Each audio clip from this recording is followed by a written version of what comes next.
No tšau, mida me kõik tahame päeva lõpuks? Millele kõik taandub? Kui me hakkame vaatama, et miks ma seda tahan, seda, siis millele ta kõik taandub? Me tahame elu, me tahame energiat. Või kui sa võtad näiteks inimese, kes on kurb või inimese, kes on depressioonis või vihane või kibestunud. ütleme, et ta on selline. Oh, mine ära.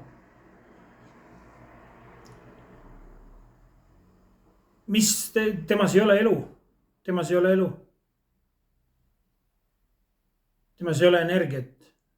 ta on kaugel iseendast, ta on kaugel Jumalast. Need sõnad viitavad millegile. sõnadel ei ole tähtsust nii palju, nad lihtsalt, need sõnad viitavad millegile. aga mida ta tahab, on siis energia. mida ta tahab, on tunda elu, tunda ennast elusana, tunda ennast.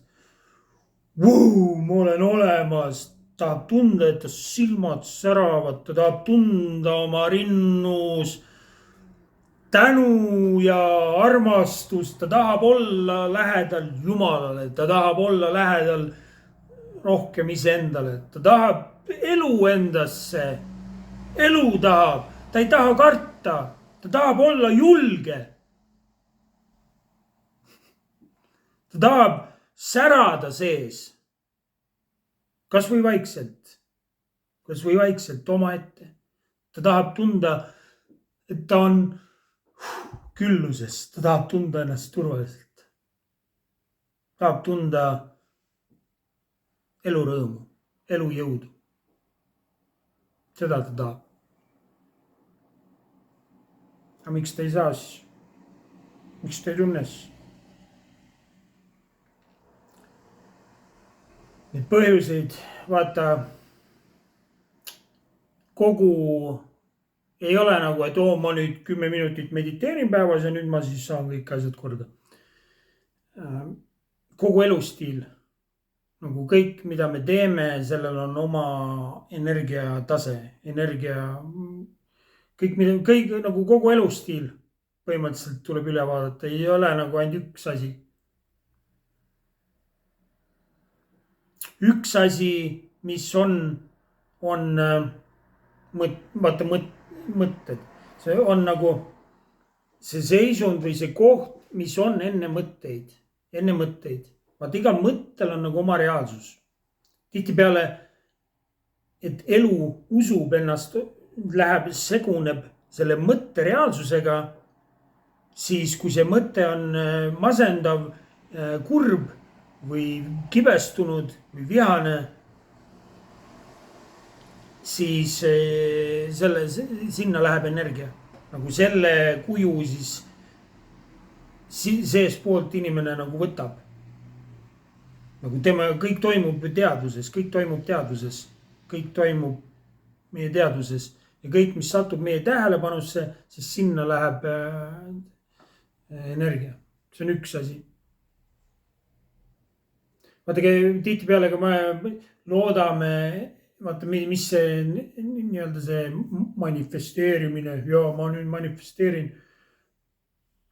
tihtipeale see tuleb nagu puudusest või see on nagu ego mõistus soovib midagi saada tulevikust, mis siis arvab, et ta saab tunda ennast elusana, jah. aga tihtipeale peab pettuma. ja tihtipeale peab pettuma selles, et ma arvasin, et see asi annab mulle selle külluse tunde.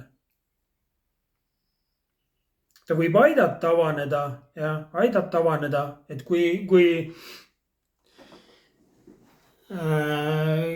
jah, ta võib aidata, seepärast ka vaata, et kui on mingisugused säästud sul ja kui on inimesel mingid rahalised säästud, mis mingi, no et see aitab tal avaneda. ja ta ei tunne muret ja hirm läheb kehast minema. Hirm läheb kehast minema. me tahame ju, hirm on vastand siis sellele, mida me tahame. mida me alateadlikult kõik tahame. aga ego mõistus tihtipeale hoiab meid seal hirmu tasanditel. me ei saa tunda tänulikkust, me ei saa tunda elu endas. me ei saa lähemale Jumalale, kui me kardame. me ei saa tunda elurõõmu, hirm on elurõõmu vastand. Hirmu sagedus, ükskõik mis kuju ta ka siis ei võtaks.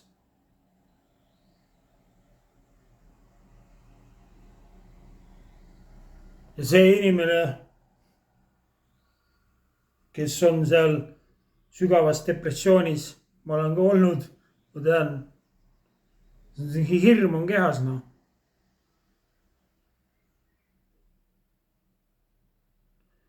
seda mõjutab, ma räägin, kogu elustiil, kõik, mis tuleb sisse meie silmade kaudu, kõik, mis tuleb sisse meie kõrvade kaudu, kõik, mida me sööme, kõik, mida me joome, kõik, kellega me suhtleme, kõik informatsioon, mida me endasse tõmbame, ükskõik mis kaudu, kas kõrvade, silmade, suu, mis nina, keskkonna üldse. see sagedus siis saab ja meie muutume selleks sageduseks. ja siis kas see toob meie kehasse hirmu? kas me kogeme hirmu tasandit? oleme kaugel eemal iseendast, oma kõrgemast minast, oma päris olemusest? või siis viib see lähemale. seda saab nagu märgata, mis tegevused, kui me hakkame oma keha tõstma pjedestaalile, et me selle, noh, et mitte egoistlikus mõttes, vaid ma hakkan nüüd kuulama, mida mu keha tahab nagu. aga me saame keha kuulata siis, kui me oleme enne mõtteid peame tulema. nüüd tekib ühendus, nüüd saab tekkida ühendus kehaga paremini. mida keha tahab teha?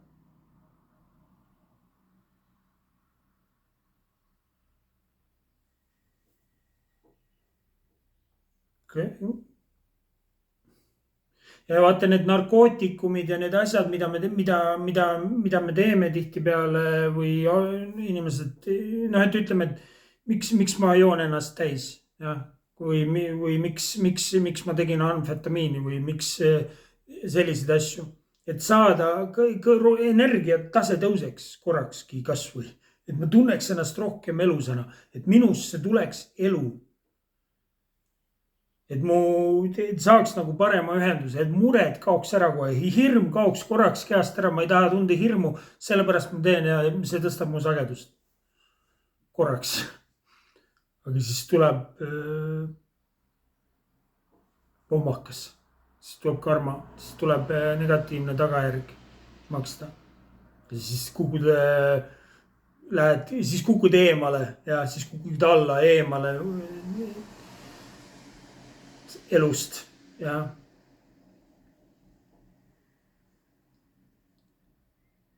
ja kõne, vaata, mida me räägime, kas me räägime elu või me räägime surma, kas me räägime ennast sinna masendusse või me räägime võimalusi või me räägime elu, kui me räägime, mis on võimalik. kas me räägime õppetundidest või me räägime sellest, mis kõik valesti on. millele on meie tähelepanu suunatud, kas elu suunas või elust eemal.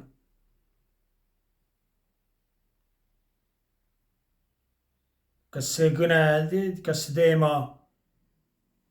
tõstab mind kas ma tõmban kokku, kas ma muutun, kas hirm siseneb minusse või ma räägin elu, või ma räägin julgust, või ma räägin lähemale ennast või tõstan sagedust sellega, mis tuleb.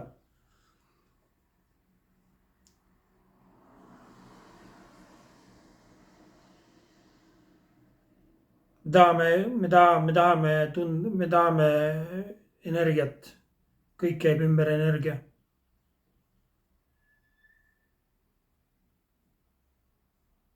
Me tahame elu endas, me tahame tunda ennast päeva lõpuks elusana. Hirmudest vaba,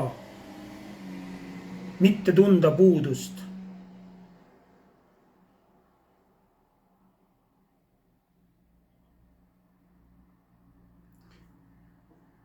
Me tahame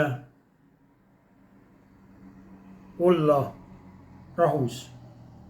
Rahus on meie loomulik seisund. See, mis on enne, kui tulevad mõtted. Ja mõtle, kui saaks alustada rahust ja tänu, kui sa juba ei tunne, nagu sa oled selle enne mõtteid ja sa juba tunned küllust ja sa juba tunned tänu ja sa juba tunned, et sinus on elujõudu. Mõtle, kui alustada sealt manifesteerimist, siis manifesteerib Jumal. Siis manifesteerib, no kuna ei ole puudust nagu otsast. Annad nagu, seepärast seda räägitakse, et annad oma tahte Jumalale.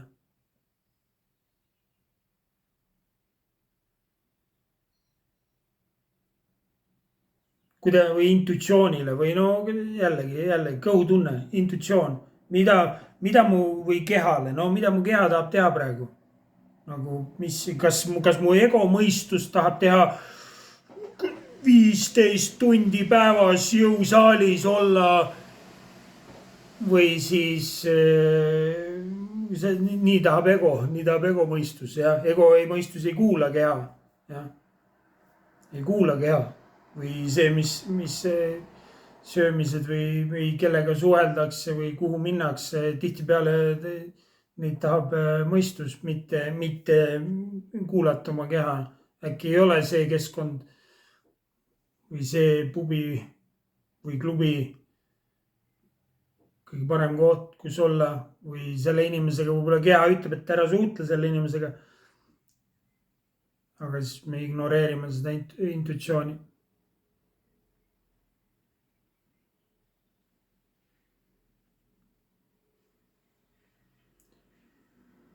See füüsiline keha on põhimõtteliselt, ta on ju universumist tehtud. Ma arvan, et universum teab, mõistus hakkab eest ära tulema, siis universum saab juhtida või jah. Mis sina arvad?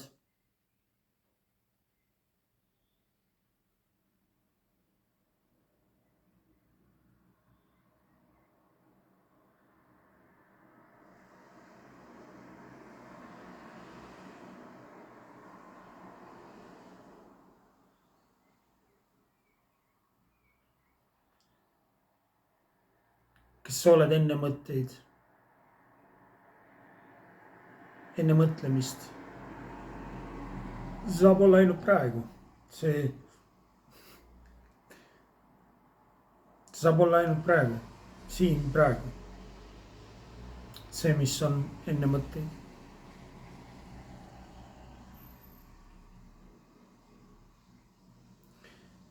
Inerts on lihtsalt nii tugev, mõtete voog on lihtsalt nii tugev, et esimese laksuga jääda sellesse, mis on enne mõtteid. See ei ole või tähendab jah, see ei ole ego mõistuse teha, see ei ole mõistuse teha, ütleme nii.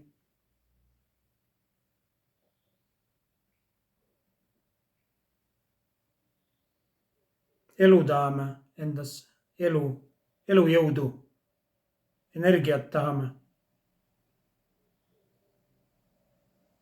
Tahame tunda ennast turvaliselt. Turvaline kehas ennast nagu hetkes täielikult rahus ja turvalisena tunda ongi õnn.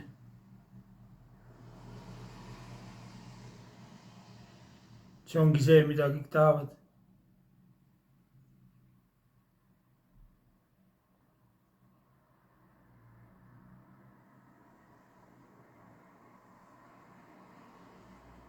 Oma vaat on see füüsiline keha, on füüsiline keha, see loomne pool.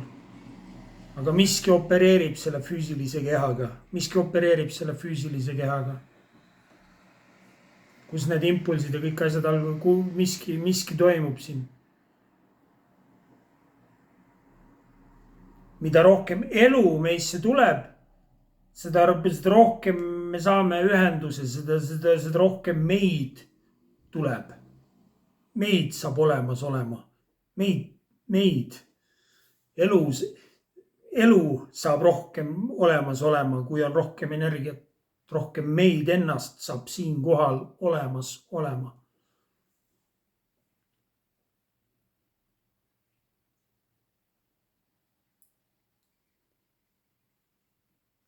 igasugused ja no hinge peab puhtamaks saama või noh, ütleme, kuidas me iganes me ütleme, nimetame jälle midagi, see tuleb puhtamaks saada. et ei oleks nagu väga noh, et mida vähem meis on viha, mida vähem meis on nii-öelda andestamata asju või mida rohkem on andestamata asju, mida vähem on kadedaid mõtteid, mida vähem on vihaseid mõtteid, mida vähem on kurbi mõtteid, mida vähem on neid asju, seda rohkem elu meisse hakkab tulema. seda lähemale me Jumalale saame, seda lähemale me kõrgemale endale saame.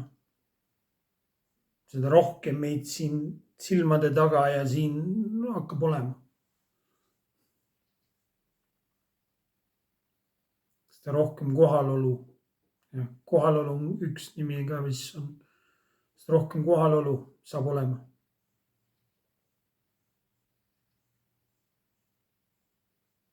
elu saab rohkem kohal olema.